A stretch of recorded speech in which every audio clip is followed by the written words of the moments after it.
A lo largo de la historia ha habido misterios que el ser humano no ha sido capaz de explicar. Pero la tecnología nos conduce hacia nuevas teorías. Y esta investigación intentará descifrar las cuestiones más desconcertantes de nuestra era. Misterios sin resolver.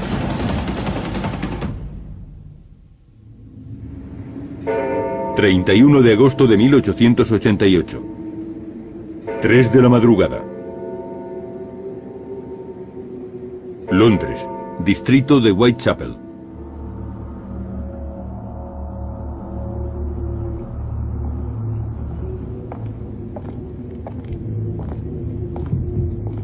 Una mujer camina sola por la calle.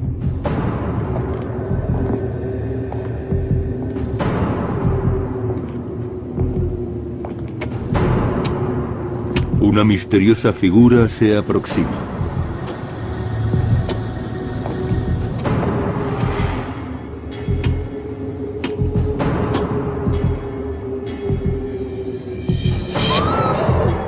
El atacante la estrangula hasta dejarla inconsciente.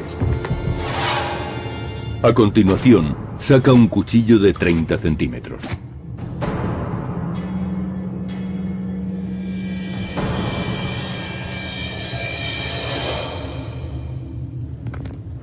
Minutos después, el cadáver de la mujer es descubierto. Ha sido degollada. El cuerpo sin vida aún está caliente. Es obra de Jack el Destripador. Pero ¿quién era en realidad este asesino?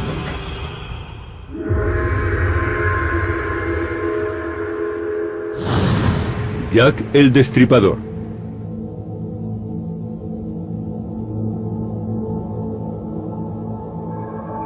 Acechando en las sombras, siempre consiguió ocultar su identidad. Jack el Destripador cometió varios crímenes, pero nunca fue capturado. El asesino en serie más famoso del mundo cometió sus crímenes a finales del siglo XIX en las calles de Londres. A lo largo de 3 meses acabó con las vidas de al menos 5 mujeres. Pero se cree que pudieron ser hasta 11.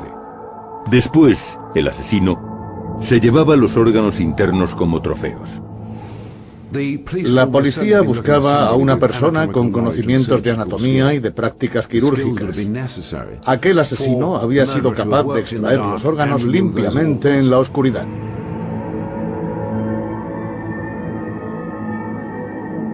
Los asesinatos conmocionaron a los británicos y al mundo entero.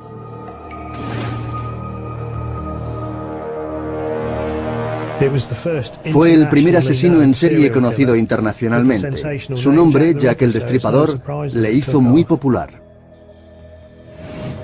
Pero el Destripador nunca fue atrapado.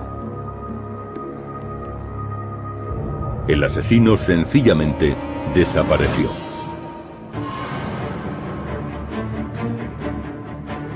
Ahora Misterio sin resolver viajará a los callejones de Londres para investigar este caso. Nuestro equipo examinará algunos indicios que apuntan a 2 nuevos sospechosos.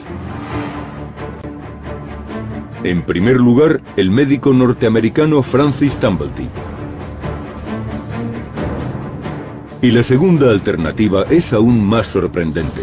Una mujer llamada Mary Percy. Vamos a comprobar si Percy podría haber tenido suficiente fuerza física como para cometer aquellos asesinatos. Bastan 5 kilos de presión para dejarla inconsciente. Y también vamos a comprobar la caligrafía de Tumblety con la que se cree que correspondió al asesino.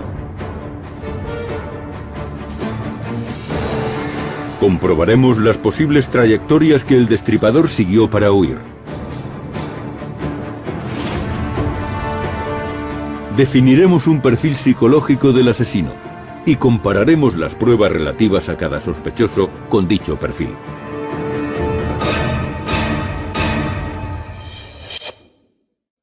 Las teorías sobre la identidad de Jack el Destripador han persistido durante más de un siglo.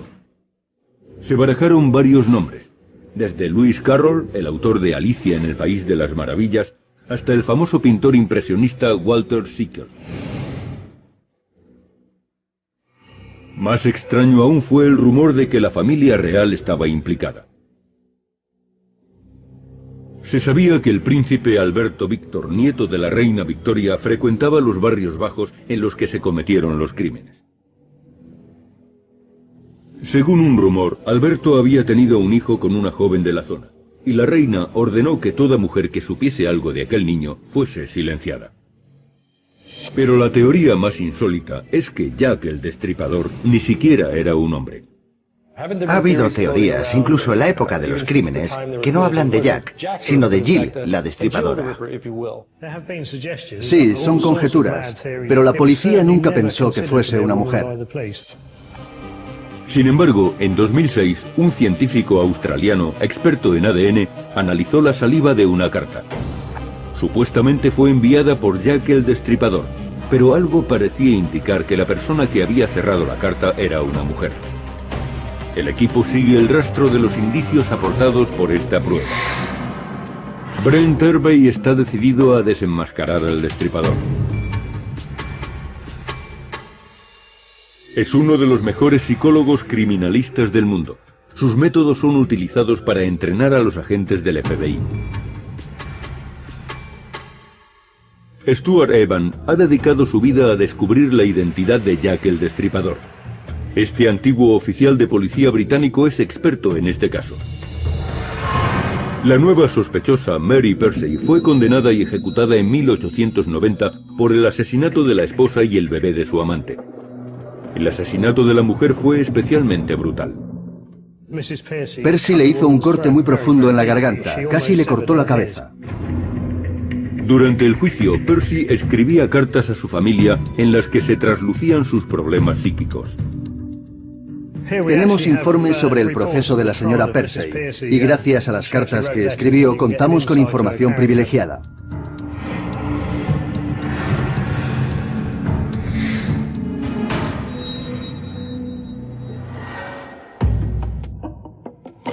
Escena del crimen de Nichols, Back Row, Londres. Antes de investigar a los sospechosos, el equipo tiene que construir un perfil psicológico del criminal. Comienzan en el lugar del primer asesinato. Ni las fotografías ni las descripciones son fiables. Tenemos que ir al lugar de los hechos para hacernos una idea del espacio y las distancias. Víctima número 1, 31 de agosto de 1888, Mary Ann Nichols. Mary Ann Nichols fue encontrada a las 3:45 de la madrugada. Apareció en una calle residencial llamada entonces Bucks Row. La víctima tenía 2 profundos cortes a cada lado del cuello que casi le habían desprendido la cabeza. El abdomen había sido abierto violentamente con un cuchillo de hoja larga.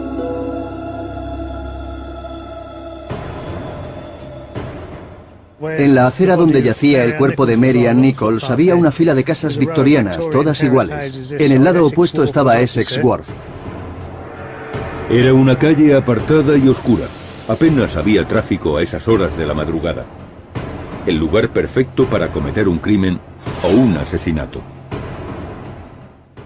¿Cómo pudo el delincuente traer a la víctima? ¿Cree que se comportaba como un cliente más? Muchas prostitutas llevaban a los clientes a lugares tranquilos para ejercer su trabajo. El asesino no debía conocer muy bien la zona. El asesino pudo fijarse precisamente en las prostitutas porque sabía que le llevarían al sitio adecuado, una zona poco transitada. Era un callejón tranquilo, muy próximo a la calle principal.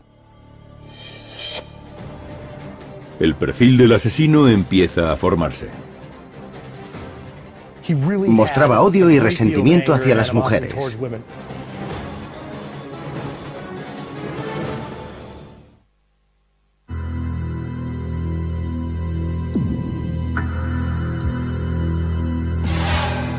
Nuestro programa está investigando la identidad de uno de los asesinos más famosos de la historia, Jack el Destripador.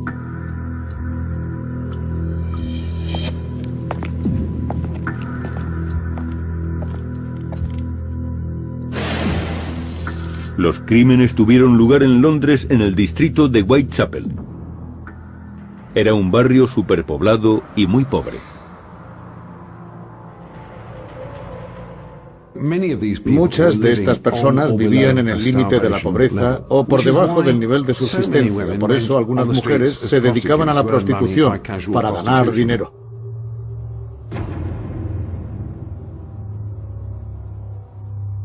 Los cadáveres empezaron a aparecer en las calles y el pánico se apoderó del vecindario. Los periódicos londinenses alimentaron la histeria. Competían por publicar los detalles más morbosos de los crímenes y del posible asesino. El caso estaba rodeado de sensacionalismo. Los crímenes comenzaron poco después de que apareciese una nueva tecnología de impresión. Ahora, los periódicos podían ilustrar sus historias y asustaban a la gente con escabrosos dibujos.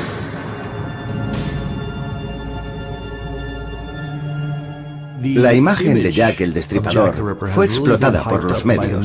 Se podría decir que fueron crímenes sensacionalistas.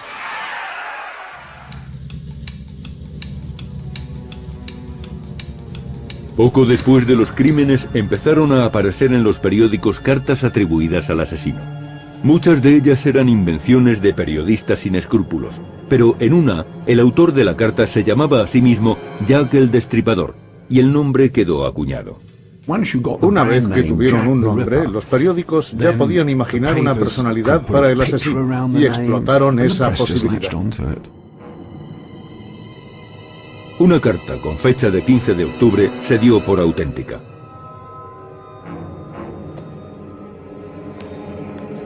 Fue enviada a un grupo de ciudadanos que patrullaban las calles e iba acompañada de una caja que contenía medio riñón humano. A la víctima número 4, Catherine Eddowes, le faltaba un riñón cuando la hallaron muerta 2 semanas antes. El asesino había extraído el riñón izquierdo y el útero. La forma en que las víctimas eran asesinadas ofrecía una pista importante para definir el perfil del destripador. Cuando la víctima estaba en el suelo, supongo que lo más fácil era cortar la garganta con un cuchillo y después hacer la segunda herida. Entonces se ensañaba con el cuerpo. Víctima número 2, 8 de septiembre de 1888, Annie Chapman. El cuerpo de Annie Chapman había sido terriblemente mutilado. La garganta había sido seccionada tan profundamente que el corte llegaba a la columna vertebral. Y en la cavidad del abdomen se habían amputado algunos órganos. Faltaba el útero. En este caso no solo tenemos evisceración.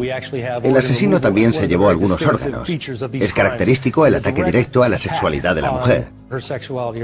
Se ensaña con los órganos sexuales. Y no es casual que se centrase en esa parte de la anatomía. Hacía falta un cuchillo especial.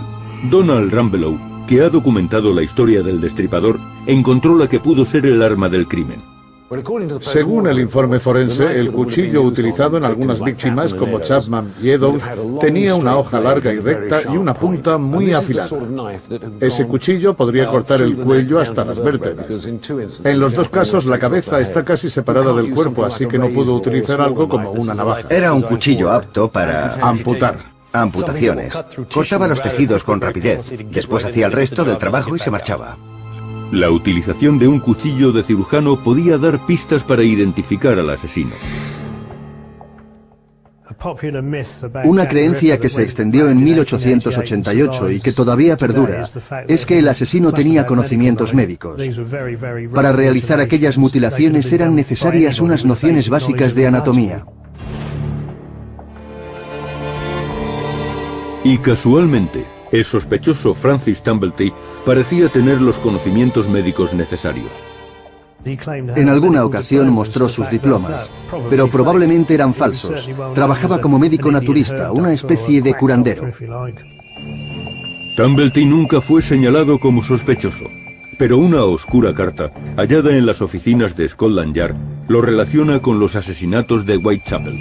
Fue escrita muchos años después de aquellos crímenes. ¿Qué fecha tiene esa carta? Fue escrita en 1913. Yo no sabía quién era Tumblety. Creía haber leído todo lo que se había escrito sobre el tema y de pronto apareció ese nombre. Era un descubrimiento revolucionario. No hay ningún documento sobre Tumblety. En los libros que tratan este tema no aparece ese nombre. La carta se encontraba en la División Especial de Scotland Yard, una unidad del Servicio de Inteligencia. Sus archivos están permanentemente cerrados, pero nuestro equipo ha descubierto otros documentos, incluida la única fotografía conocida del sospechoso. A Tumblety le gustaba llevar ropas militares, pero no hay noticias de que alcanzase un rango significativo. Es un uniforme desconocido y un casco de estilo prusiano. Tiene una esclavina de piel sobre los hombros, la Legión de Honor y otra medalla en el uniforme. Se trata de un atuendo militar.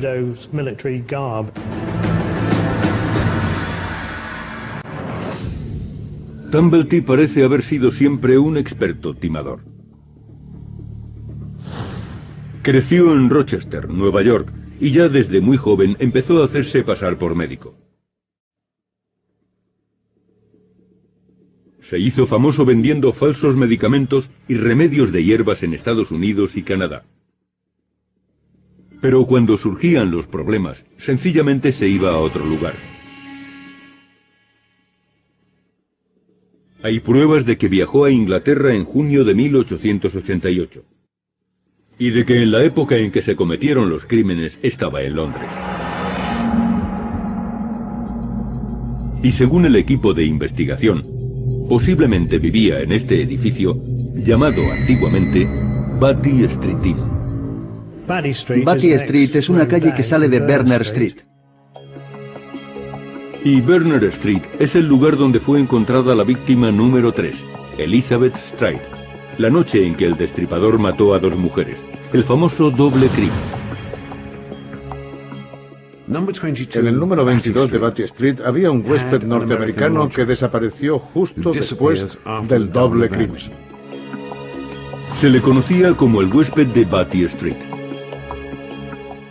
La propietaria del hostal descubrió ropa manchada de sangre y llamó a la policía pensando que podría tener relación con el asesinato de Liz Stride. Por eso aquel hombre desapareció. Stride fue encontrada en Berners Street, aproximadamente a la 1 de la madrugada. Este cadáver presentaba muchas diferencias con los otros que se habían encontrado. Y tal vez se deba a que el crimen fue interrumpido. La víctima solo tenía un corte en la garganta y varios hematomas en los hombros y el pecho.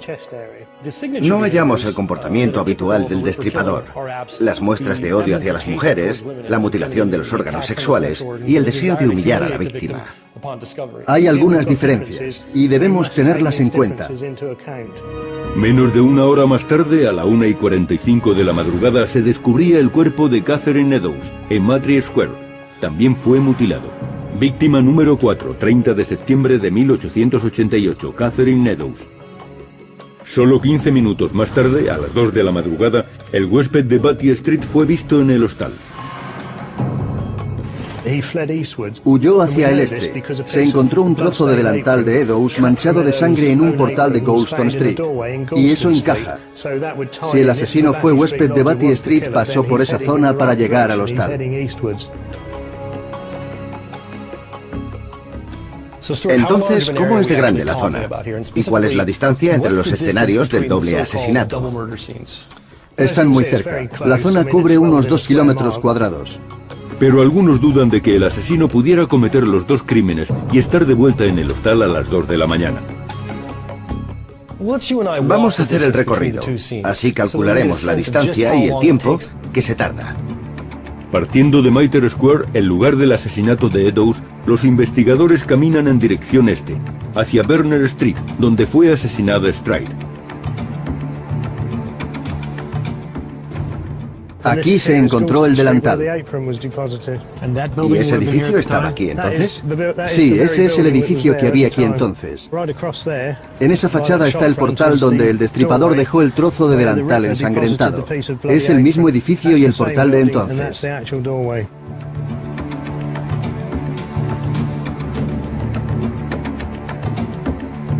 El trayecto dura menos de 15 minutos.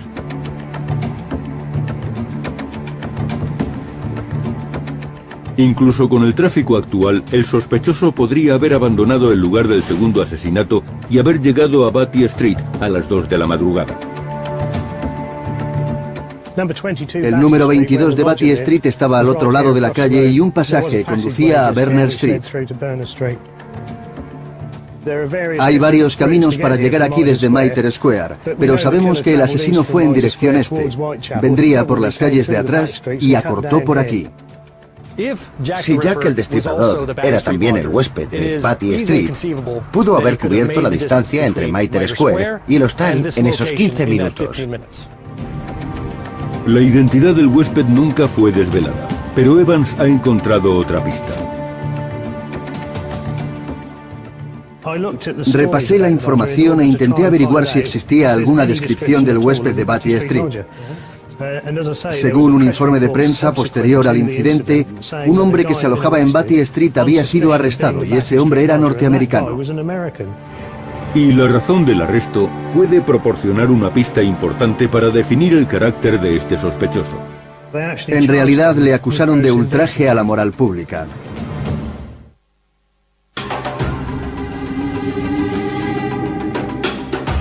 Misterio sin resolver está en Londres investigando el caso del asesino en serie más famoso de todos los tiempos, Jack el Destripador. El equipo está construyendo el perfil criminal del asesino. Estudian el comportamiento de 2 nuevos sospechosos.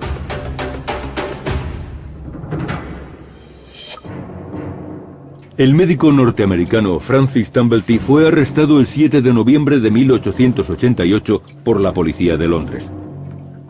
Ocurrió justo antes del último crimen, pero no lo detuvieron por asesinato, sino por el delito de ultraje a la moral pública.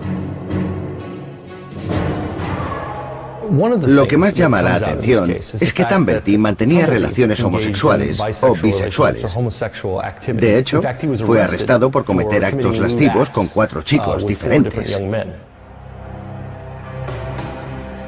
Tumblety no mantenía relaciones con mujeres y además, según se cree, sentía desprecio hacia ellas. Tumblety contó que había estado casado y que estaba muy enamorado de su esposa, pero entonces se enteró de que era prostituta. Como consecuencia, el matrimonio se rompió y Tumblety no volvió a tener relaciones con ninguna mujer. Era una persona con ciertos conocimientos médicos y odiaba profundamente a las mujeres, especialmente a las prostitutas. Además, desconfiaba de ellas. Su odio parecía tener un origen psicótico. Tenía una colección de úteros perfectamente clasificada.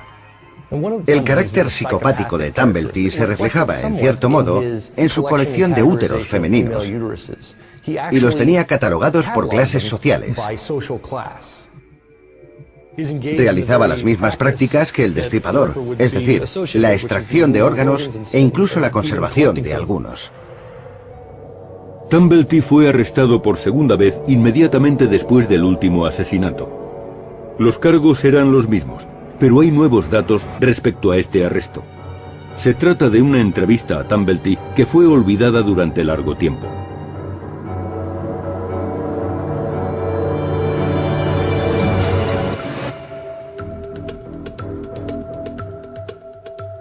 La entrevista de Tumblety fue realizada en enero de 1889.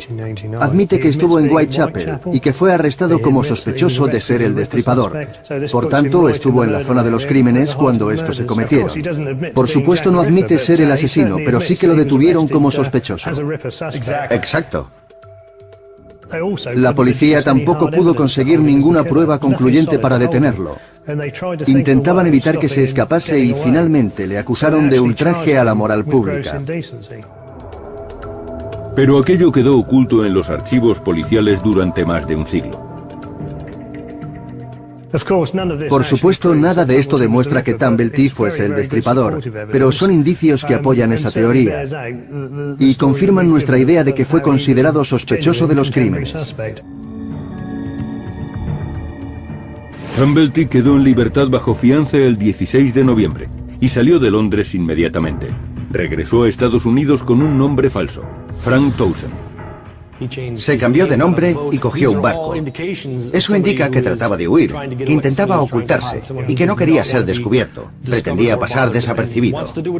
Y aunque esta reacción no prueba que Tumblety fuese culpable, es obvio que sabía que le perseguían. Y eso le preocupaba. Hay pocas pistas sobre su paradero en Estados Unidos después de su huida. Pero un periódico informa de su muerte en San Luis en 1903 a causa de una dolencia cardíaca. Considerando sus antecedentes y su carácter, hay algunas cosas que me llaman la atención. Creo que habría que pensarlas más detenidamente. La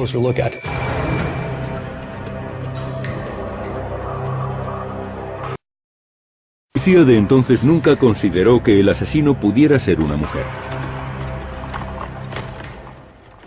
Desde que se cometieron aquellos crímenes, han circulado teorías que afirman que no fue Jack, sino más bien Jill, la destripadora. Tal vez una comadrona, o una mujer que practicase abortos y que despreciase a las prostitutas. Estas teorías siguen siendo válidas. Muchas de las teorías fueron enviadas por carta a la policía. Ciertamente la policía nunca consideró que fuese una mujer. Nunca se tuvo en cuenta esa posibilidad.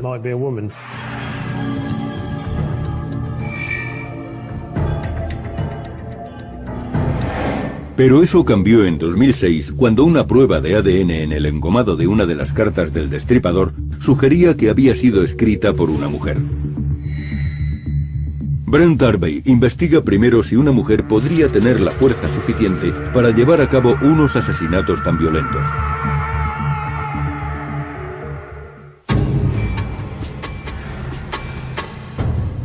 David Cook es profesor en South Bank University.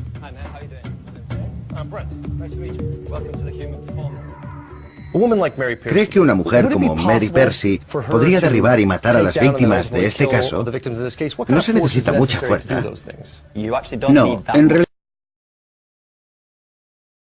hacer presión en el cuello de la víctima con ambas manos tendría que ejercer unos 5 kilos de presión en cada mano sobre la arteria carótida para dejar inconsciente a una persona. Cook utiliza un aparato llamado plataforma de fuerza. Es una báscula que mide la presión desde cualquier ángulo y envía los datos a un ordenador. En la pantalla aparece la presión que aplicaría una mujer de la corpulencia de Percy.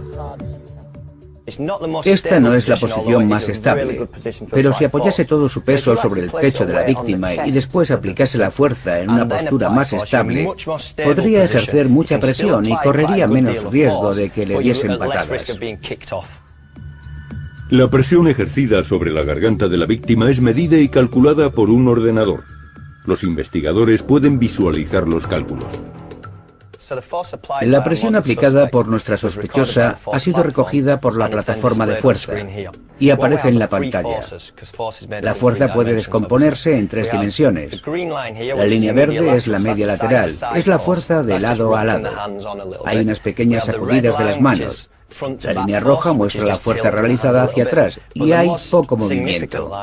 Pero la más significativa es la línea azul, es la fuerza vertical aplicada sobre la laringe. Vemos estos picos que se mantienen en unos 380 newtons, es decir, unos 36 kilos de fuerza. Por tanto, la fuerza constante que se está aplicando está entre 32 y 37 kilos. ¿Cuánta fuerza se necesita para inmovilizar a una persona y cuánta para matarla? Se le puede matar ejerciendo esa fuerza durante 3 o 4 minutos. Podría bastar con unos 16 kilos para cerrar la cavidad laríngea. Entonces nos ha sobrado fuerza. Sí, y bastaría con menos tiempo. Por tanto, es muy posible que una mujer de cierta envergadura pudiese dejar inconscientes a estas víctimas. Sí, en circunstancias normales es posible.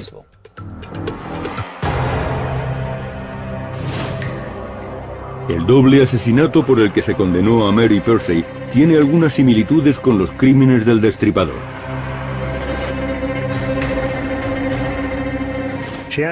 Mantenía relaciones con un hombre casado llamado Hogg y mató a su esposa y a su bebé. Fue un asesinato increíblemente violento y lo llevó a cabo en su propia casa. Según algunos, mostró una actitud similar a la que mostraría un asesino en serie. En la época victoriana esta era Priory Street. ¿Y ya existía este edificio? Sí. Al otro lado de la calle está el edificio donde Persey cometió los crímenes. Esa es la entrada de la casa de Mary Persey, y debió de sacar el carrito del bebé por esa puerta. Persey engañó a la mujer de su amante y la llevó a su casa. Una vez allí la mató golpeándola con un atizador. Luego asfixió al bebé. Después metió los cuerpos en el cochecito del niño para deshacerse de ellos lejos de su casa. Sin duda mató a la mujer y al bebé por celos. Quería tener al marido para ella sola. ¿Qué dirección tomó? Saldría a la calle y pasaría bajo el puente del ferrocarril, que aún sigue ahí. El cuerpo de la mujer fue hallado con un profundo corte en la garganta, como en los casos del destripador. Pero Persey fue capturada, y los informes sobre su proceso explican el motivo de las heridas. Le cortó la garganta por una razón práctica. Tuvo que acomodar el cuerpo de la mujer en el cochecito para hacerlo desaparecer de la escena del crimen. Y haciendo un corte profundo en la garganta, pudo colocar la cabeza de forma que entrase. Pero en el caso del destripador, el corte en la garganta era lo que provocaba la muerte. Sí, así es. Después, la investigación se centra en las pruebas escritas, tanto del asesino como de Francis Tumblety. Ninguna carta encaja con los crímenes, excepto una de ellas.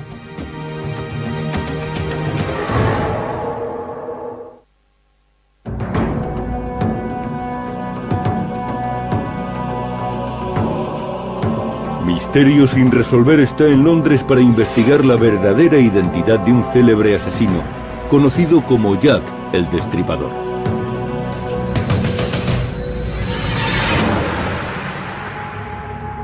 Las autoridades recibieron cientos de cartas que decían pertenecer al responsable de los crímenes. Pero la mayor parte se consideraron falsas y fueron descartadas. Excepto una. Estaba dirigida al líder de la patrulla ciudadana y la acompañaba medio riñón humano. El encabezamiento de la carta decía desde el infierno y no estaba firmada. Al final ponía cójame cuando pueda, señor Lask. Y con ella venía un riñón que, según el autor, había sido extraído del cuerpo de Catherine Edolf. La carta decía: Señor Lask, señor, le envío medio riñón que extraje de una mujer y que conservé para usted. La otra mitad la freí y la comí. Estaba muy buena. Puedo enviarle el cuchillo ensangrentado que utilicé si tiene un poco de paciencia. Firmado, cójame cuando pueda, señor Lask. La carta falta de los archivos de Scotland Yard desde la década de 1950. Algún jefe de la policía se la llevó de recuerdo. Pero Stuart Evans tiene en su poder una de las copias originales realizadas por la policía. El equipo también ha conseguido otras supuestamente escritas por el destripador. Y encontró un paquete de cartas que Francis Tumblety escribió en la época de los asesinatos. Yo no soy especialista en grafología, así que tenemos que enviar estos documentos a alguien con los estudios, la preparación y la experiencia necesarias. Cuando los hayan examinado, podrán precisar si existen muchas semejanzas en la caligrafía. Probablemente también sería útil enviar la carta de Tumblety y analizar si su forma de escribir se parece a la de las otras cartas.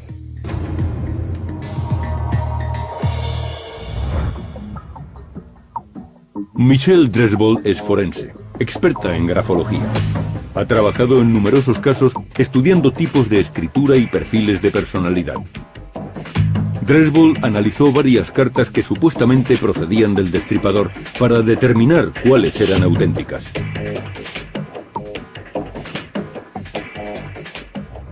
Examiné todas las cartas y creo que ninguna de ellas fue escrita por el asesino. En mi opinión, ninguna encaja con estos crímenes, excepto una de ellas, la carta que acababa diciendo, cójame cuando pueda. Dresbol dedujo que la carta desde el infierno podía ser auténtica. Además, su experiencia le permitía identificar rasgos de la personalidad del autor a partir de la escritura. Yo busco determinadas características en la forma de escribir. Se analizan detalles muy precisos, como la parte inferior y las curvas de la base de las palabras. Cuando la curva inferior es tan amplia que invade palabras y otras líneas que están por debajo, eso significa que el autor invade el área sexual de otras personas. Dresbol también ve indicios en la pronunciación de las palabras. Una de las cosas que analicé fue la forma de escribir las palabras. Muchas estaban escritas del modo en que se pronuncian. Tenemos las palabras Mr., Prasad y Tather. Tather era una contracción irlandesa. Prasad era la forma en que un irlandés escribiría fonéticamente la palabra. Esto indica que el autor de la carta tenía ascendencia irlandesa. El sospechoso Francis Tumblety era norteamericano, pero su padre era irlandés. Dresbol comparó la carta del supuesto asesino con otra escrita por Tumblety. Hay muchísimas semejanzas entre la escritura del asesino y la de Tumblety. Más semejanzas de las que se deberían encontrar si se tratase de dos personas diferentes.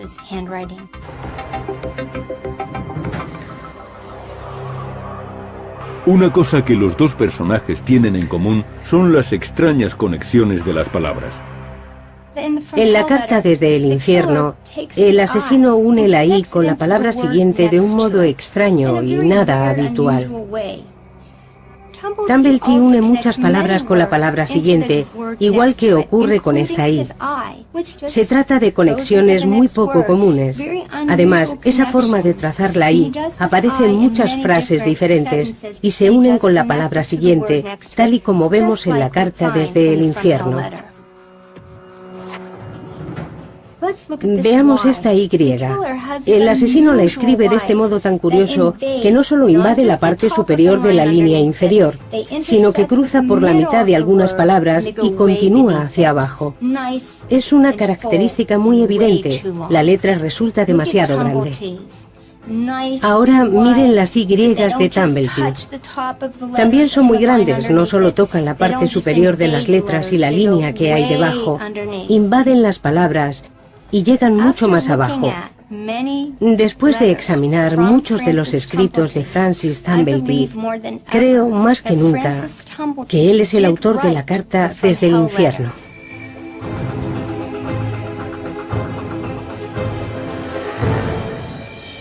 A continuación, Brent Harvey revela el perfil que ha realizado de Jack el Destripador.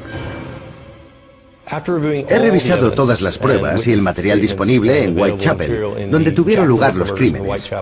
Y este es el perfil que se ha definido.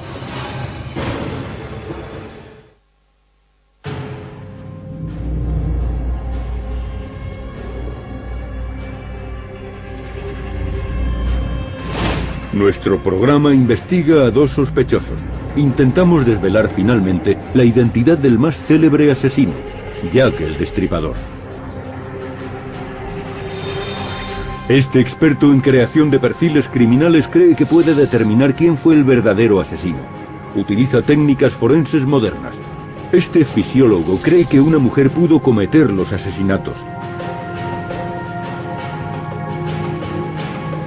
Este exoficial de policía opina que pudo ser un médico norteamericano.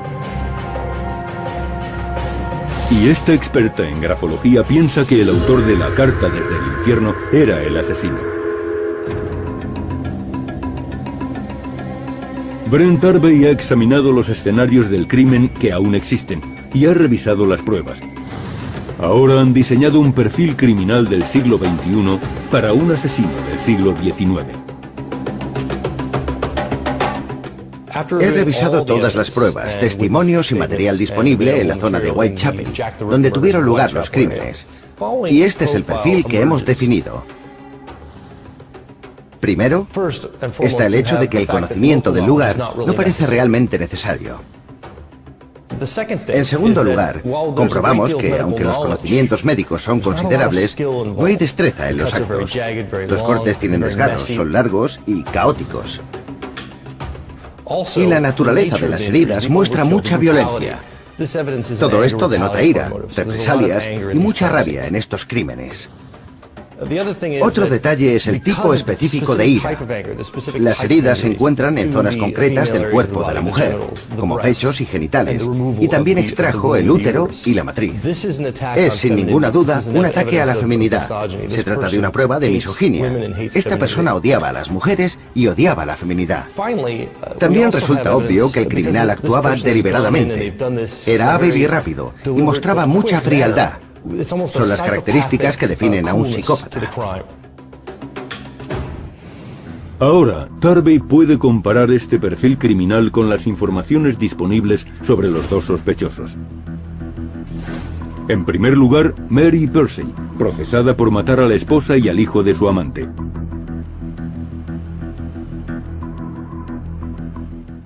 El conocimiento del lugar no es tan importante, y Percy vivía a más de 6 kilómetros de Whitechapel. Respecto a las mutilaciones, vemos que se requieren conocimientos médicos, y no hay pruebas de que Mary Percy tuviese experiencia médica de ningún tipo. En el caso de su crimen, Mary Percy actuó por celos y por venganza, pero se trataba de un motivo determinado, dirigido hacia unas personas muy concretas. Esto nos lleva al cuarto punto, la misoginia, la ira contra las mujeres. No hay nada que sugiera que Mary Percy odiase a las mujeres en general. Al cometer aquel crimen, no trataba de humillar a nadie. Fue una expresión de ira por un amor no correspondido. Y llegamos a la última característica, la ejecución fría y tranquila de los crímenes. Esto no encaja en absoluto con Mary Percy, que demostró ser una persona extremadamente emocional. El carácter de Mary Percy no encaja con el perfil criminal de Jack el Destripador. El comportamiento de Mary Percy es el de una persona obsesiva. Su crimen fue casi un hecho aislado.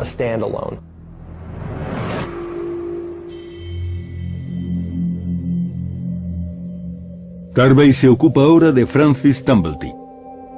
Tumblety visitaba Inglaterra con frecuencia, y los archivos muestran que llegó a Londres en junio de 1888, poco antes de que empezasen a aparecer los cadáveres.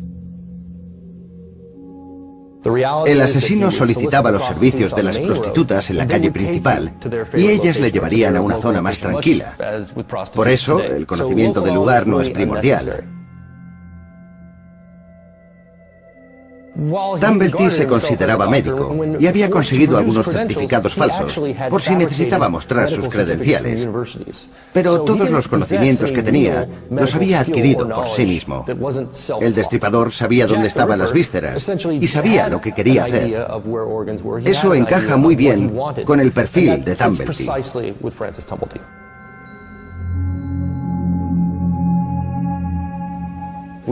Muchas fuentes hablan de su odio hacia las mujeres. Y esto nos lleva directamente a otro punto importante del perfil. Jack el Destripador era una persona con deseos de venganza, que odiaba a las mujeres y la feminidad. Esto también encaja con Francis Tumblety, que sentía desprecio por las mujeres, y no le importaba demostrarlo abiertamente. Por último, Jack el Destripador era un delincuente tranquilo, frío y metódico. Tumblety no solo coleccionaba úteros de todas las clases, sino que también los organizaba por clases sociales. Este es el comportamiento típico de un psicópata que consideraba a las mujeres como objetos. El perfil que Tarvey ha hecho del carácter de Francis Tumblety parece encajar perfectamente con el perfil criminal de Jack el Destripador. Parece que Francis Tumblety es uno de los principales sospechosos de estos crímenes.